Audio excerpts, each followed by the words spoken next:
तोहरे से चले पूरा घर परिवार हमरा आशीर्वाद कर मिलेला दिल्ली भैया ओनिए बारिश होई खाली राहुल खुशी की बात बा और कहीं तो बता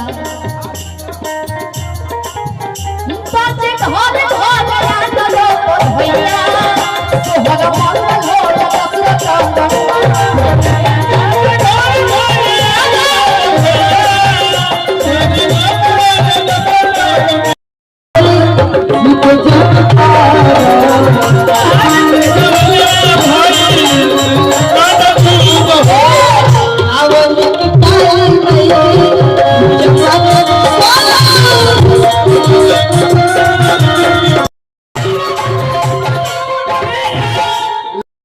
काम एगो सुंदरकांड नाम बा।